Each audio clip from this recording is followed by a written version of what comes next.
Court का जो फैसला है वो अंतिम फैसला नहीं है। सुप्रीम कोर्ट ये मामला वैसे भी फाइनल फैसला सुप्रीम कोर्ट का आना है और सुप्रीम कोर्ट में इस फैसले के खिलाफ अपील की जानी है। तो मुस्लिम पक्ष भी ये समझ रहा है कि सुप्रीम कोर्ट से जब आखिरी फैसला आना है तो सुप्रीम कोर्ट में ही हम अपना जो पक्ष है वो पुरजोर तरीके से रखें।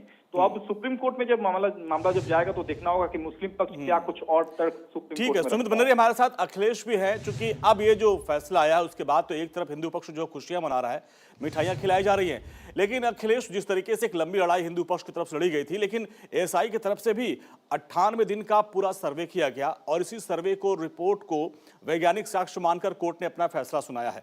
अब इसके बाद जिस तरह से हालात वहां पर बन रहे हैं उससे निपटने के लिए क्या भारी मात्रा में पुलिस फोर्स को तैनात कर दिया गया, ऐसी तस्वीरें सामने आ रही हैं?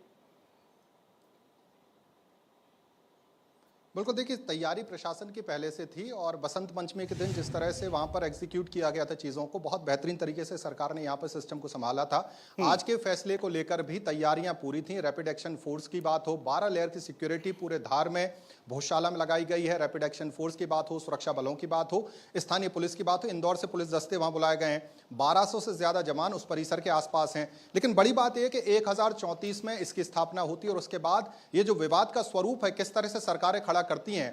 1995 में जब तत्कालीन दिग्विजय सिंह की सरकार थी, 93 में मुख्यमंत्री बने, 1995 में एक छोटा सा विवाद किस तरह से बड़ा विवाद बन जाता है।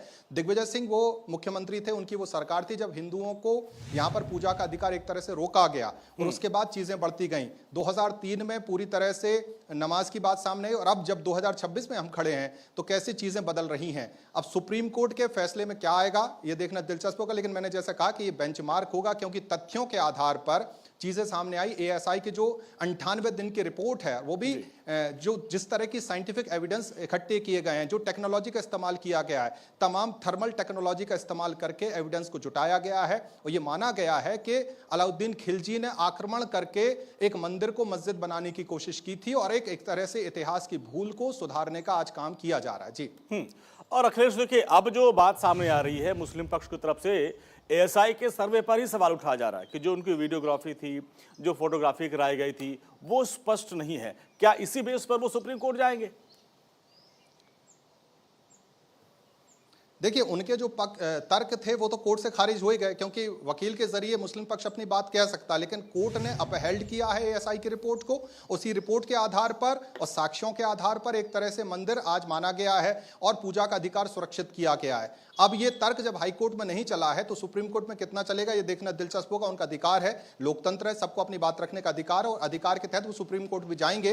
लेकिन इस जजमेंट के बाद बहुत कुछ बदलेगा इसकी उम्मीद फिलहाल कम नजर आ रही है, जिस तरह के संकेत हैं। और हालात बेहतर रहे आज, क्योंकि जुमे का दिन था, बाकायदा आज नमाज भी अदा की गई क्योंकि फैसला 2:30 बजे के बाद आया है और भोजशाला में नमाज 1 बजे के आसपास होती है। तो हम ये कह सकते हैं इस फैसले के बाद आज मुस्लिमों की अंतिम नमाज भोजशाला में अदा की गई है। जी सुमित, देखिए मुस्लिम पक्ष भी हार मानने वाला नहीं है। वो कह रहे हम लंबी लड़ाई लड़ेंगे, ये यहाँ हम नमाज पढ़ते थे, नमाज का हक होना चाहिए।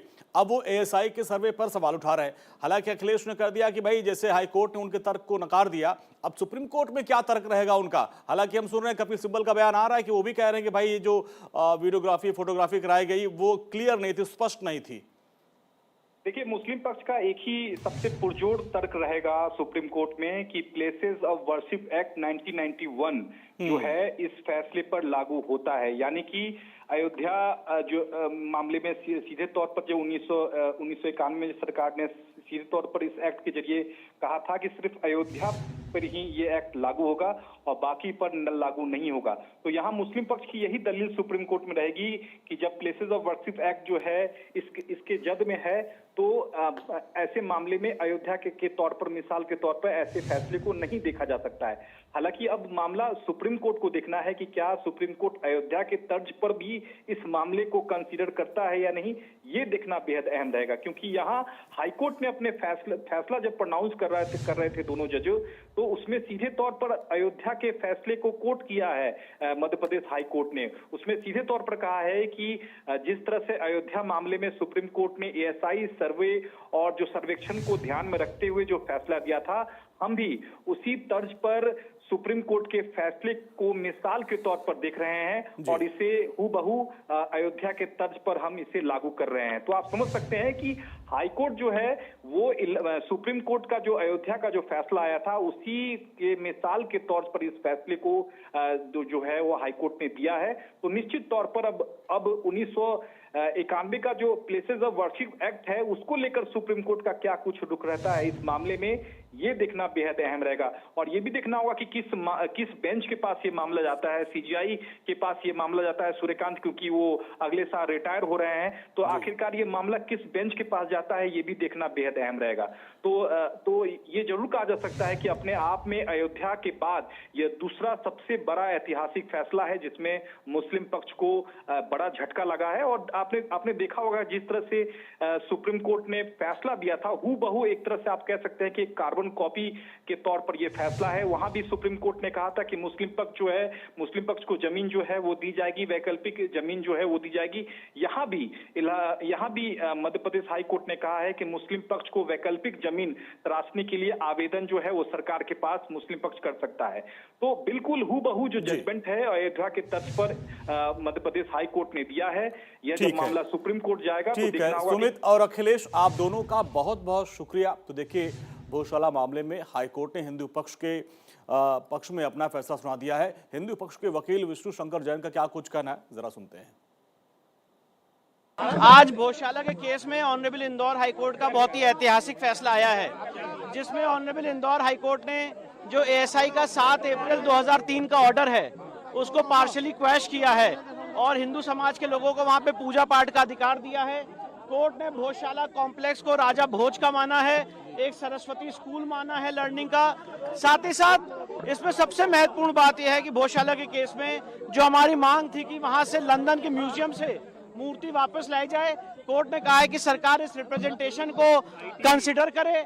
और साथ ही साथ कोर्ट ने यह भी कहा है कि जो मुस्लिम पक्ष हैं वो सरकार को रिप्रेजेंटेशन दे सकते हैं, जो रिस्पोंडेंट नंबर 8 है मौला कमालुद्दीन की तरफ से, और उनको अल्टरनेट लैंड देने के लिए सरकार उस पर विचार करे।